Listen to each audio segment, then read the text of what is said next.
everyone, welcome to my class.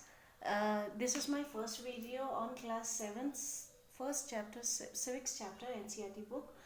This is equality in Indian democracy.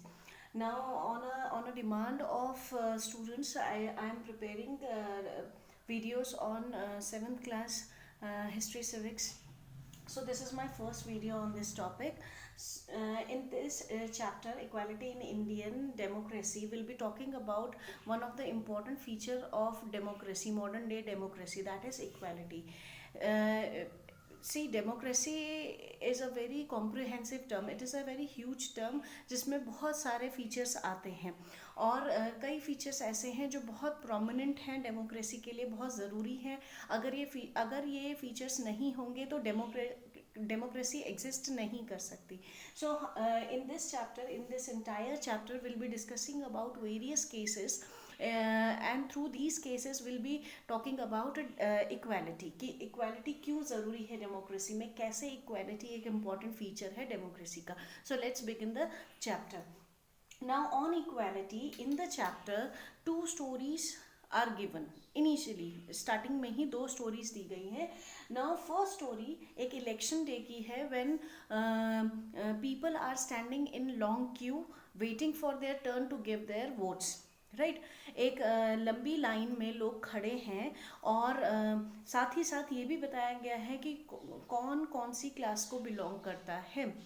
जैसे कोई industrialist है, कोई प्राइवेट वर्कर है, कोई मेड है. जैसे कांता जो इस स्टोरी की मेन कैरेक्टर है, दैट इज़ कांता, जो कि एक डोमेस्टिक वर्कर है, जो घरों में काम करने का काम करती है, वो मेड सर्वेंट है.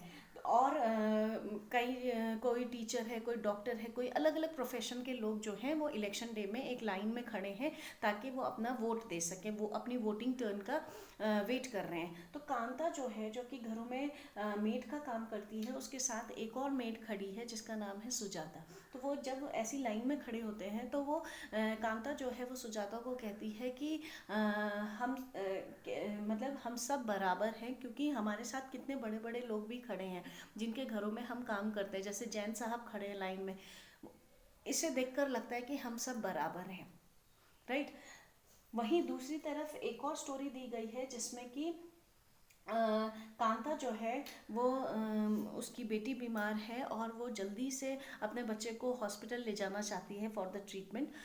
पर वो पहले घरों में काम करने जाती है ताकि वो पैसा एडवांस ले सके, और उसके बाद शाम को वो अपनी बेटी को हॉस्पिटल लेकर जाती है, जहाँ पे अगेन वो एक लंबी लाइन में खड़ी है गवर्नमेंट हॉस्पिटल की, जहाँ पे वो अपने अपने टर्न का वेट कर रही है.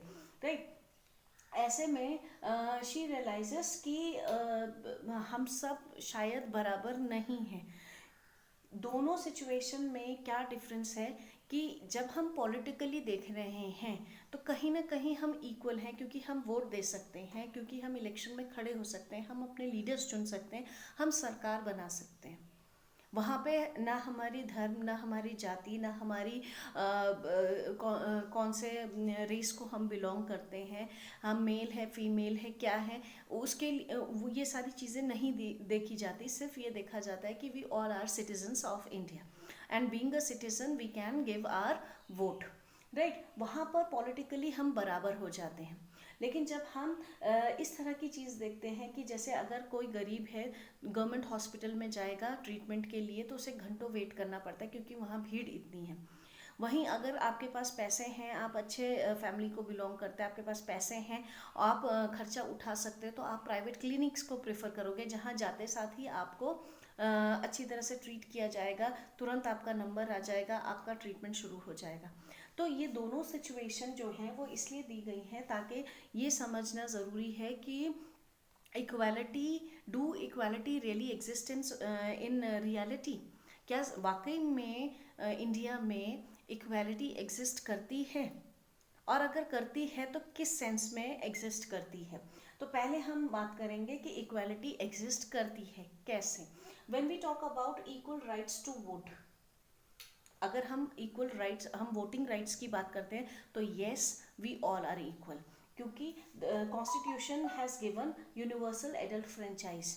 मीन्स हर 18 से ज़्यादा साल का व्यक्ति इंडियन सिटीजन, भारतीय नागरिक जो है वो वोट कर सकता है, उसके वोट की वैल्यू सेम होगी। हर व्यक्ति, चाहे वो किसी भी धर्म का हो, किसी भी जाति का हो, किसी भी जेंडर का हो, किसी भी रेस का हो, उसे वोट देने का अधिकार है। तो पॉलिटिकली कहीं ना कहीं हम सब इक्वल हैं। So this shows that we all are equal constitutionally according to the universal adult franchise. This feature, इस पे question आता है. This is a very important term. Repeatedly question comes on this term. What is universal adult franchise? Right. So this is all about the story, two situations given in the book. In the next video I'll be talking about more examples proving whether this equality exists in India or not. So wait for the next video. Please like, share and review this. Please subscribe this channel. Thank you.